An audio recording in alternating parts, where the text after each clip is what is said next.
Hey everyone, you hear the word democracy all the time, right? It's everywhere. But have you ever stopped to think about what it really means?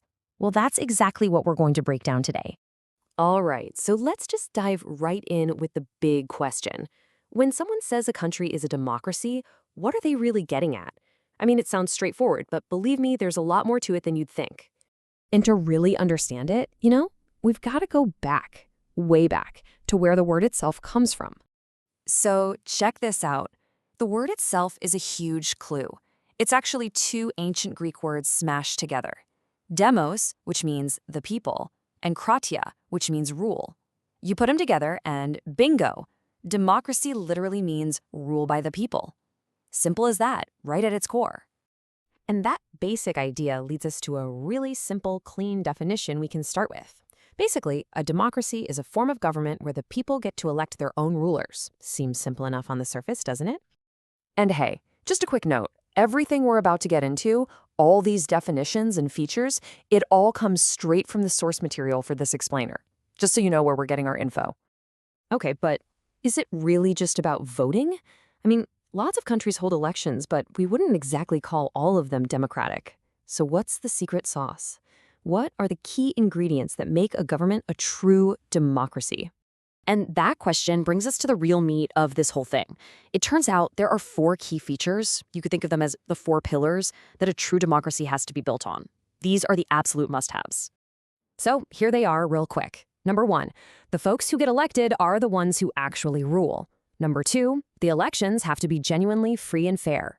3, everybody gets one vote and they all count the same. And 4, even the government has to follow the law. All right, let's unpack each of those. Okay, first pillar, elected leaders rule. This one is super important. It means the people you vote for are the ones actually in the driver's seat, making the final calls. You can't have, say, some powerful general or a shadowy group of billionaires pulling the strings behind the scenes. The bottom line, the people who win the election actually get to run the show. All right, pillar number 2, free and fair competition. An election has to be more than just a performance. There needs to be a real choice. And here's the kicker. The party currently in power has to have a genuine possibility of losing. That's the real test, right? If you already know who's going to win before the first vote is cast, that's not a democracy. That's just political theater. Next up, pillar 3, universal adult franchise. This is all about equality. It's that classic principle, one person, one vote. It means every single adult citizen gets to vote, and every single vote is worth exactly the same. It doesn't matter who you are, how much money you have. When you step into that voting booth, everyone is on a level playing field. And the last pillar, number 4, constitutional limits. This is huge. It means a democratic government can't just do whatever it wants. It has to play within the rules set by a constitution and the country's laws. This is what we call the rule of law. It's what protects everyone's basic rights, things like free speech. These aren't just suggestions, they're hard and fast rules that even the government has to follow, no matter how popular it is. Okay, so now we have a pretty solid definition, right? And we've got our 4 pillars. But let's be real. Is democracy a perfect system? Absolutely not.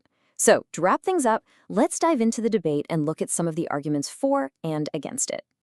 And this really gets at the core tension of the whole thing. It's like two sides of the same coin. On the one hand, you've got these amazing merits. Leaders are held accountable. You get better decisions because everyone debates, and it gives citizens a sense of dignity. But on the other hand, it can be messy. It can lead to instability. Things can take forever to get done. And yeah, there's always a risk of corruption. Let's zoom in on one of those big pluses, this idea that democracy enhances the dignity of citizens. That's a powerful thought, isn't it? It's all about the idea that you're not just some subject being told what to do. You're a citizen. You have a voice. And just being part of that process, that's what gives people dignity. But of course, there's the flip side. Think about all that debate and all that competition. It can make things, well, unstable. Leaders and parties are always changing. And it can make things really slow. Trying to get a whole country to agree on something, yeah, that can take a very, very long time. So let's do a quick wrap up. What are the big takeaways here? First, at its heart, democracy is just rule by the people. Second, a real democracy needs those 4 key features we talked about, from fair elections to protected rights. And third, it's a system that has some incredible strengths, but also some very real acknowledged weaknesses. And that leaves us with one final thing to think about. We've talked about democracy as this system, the set of rules and rights, but a system is just an idea, right? It's only as strong as the people who believe in it and uphold it. So maybe the final question isn't just what is democracy, but who is responsible for making it work? Something to think about.